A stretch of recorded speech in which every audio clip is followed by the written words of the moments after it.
Hi guys, Matthew Pavlich here. I'm very excited because the big dance over here in Perth is only a couple of days away. With that in mind, I reached out to a few former teammates and some of the fiercest rivals I played against to hear about what Grand Final day means to them, with some other little tricky questions along the way as well.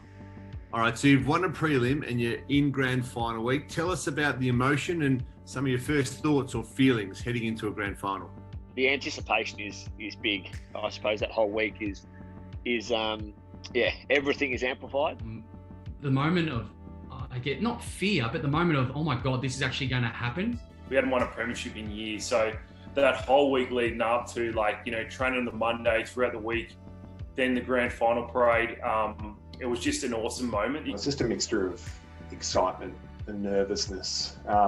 Because the reality is players are measured by what they do in big games, and there's no bigger game than the Grand Final. Said to us, if I hear anyone talking about, winning the game or celebrations after the game or how we're going to celebrate or do anything like that, he said, I'll kick your fair up the backside. Do you have a particular memory or favourite moment of the day?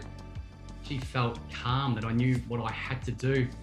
I slept really well leading into those grand finals in 2010. Unfortunately, I haven't slept overly well since. Just knew that in that last quarter when there was a few big moments then, I just remember Shane Biggs put in a huge number of efforts.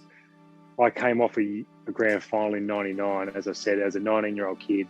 I didn't get a touch for the day. I spent 95% of the game on the bench. I didn't get a touch, so I always had that bitter taste about the grand final in my mouth. And then to go out in 2007, I kicked 5 goals. I was a leading goal kicker for the club. That sort of stands out is probably the Leo Barry mark right at the end, and that's because they just show it on TV all the time. So I must admit it does give me nightmares every time. I was involved in the contest itself, and Ashley Sampi just won Mark of the Year. So I'd kicked the ball out to Leo. Leo's kicked it long down the line, and Big Coxie's walked Darren Jolly underneath the ball, and he's got it swung on his left, and he's kicked it through. And I saw Ashley Sampi, who on that morning, if you remember, the coverage used to go from 9 to 6 p.m. and you're sitting in your hotel room, and Sam said one Mark of the Year, and I've seen this bloke, and the footy's coming, and I'm going, he's going to mark it, this bloke. There is no way I'm letting him get off the ground. And I've just beelined for Sampi. And if you look at all the vision, it would have been a brave umpire to call, because it was a free kick every day of the week, looking at vision and looking at stills.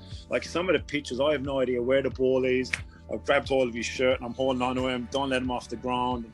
I turn around and I'm not too sure who's got the ball. I honestly don't know who's got it, and turn around and I'm looking who has it. And there's Leo on all fours with the ball in his hand, and the siren goes, and it's just... Yeah, there was the moment with the Mooney bounce that probably went the wrong way. I actually kicked it. It was a shocking kick. It was a real scrubber of a kick. But that never really gets mentioned. It's all about the bounce. But yeah, that was probably the one that, it just would have been nice if it had bounced to the left rather than to the right. So upon reflection, what does Grand Final day mean to you? What it does do, Grand Final day, is all the eyes are on it, and the envy is real. Because I've been able to experience both sides, obviously the loss, and I can feel the pain that the losing team is feeling when that final siren sounds. And then on the flip side, how great that feeling is when you win a grand final. So I've always really got mixed emotions when the siren sounds. I get very nostalgic on grand final. I think back to that day for me in 2012, but it also means to me that it's a bond that I have now with 20 or so other guys. We have a WhatsApp group together. To break a drought, it really is, from a playing point of view, and coaches and then staff, and particularly your fans, it is just the most magic thing you'll ever be involved in. I still walk down the street here in Geelong, and people still to this day say, thank you for 2007 and thank you for what you did at Geelong. Because a lot of people actually thought they were never going to see a grand final win in their lifetime. There you have it, ladies and gentlemen. Some great insight from those former players. Awesome to hear what the grand final means to them. Good luck to all the teams out there on Saturday. Cannot wait for this cracking match, and it should be a beauty all here right in Perth.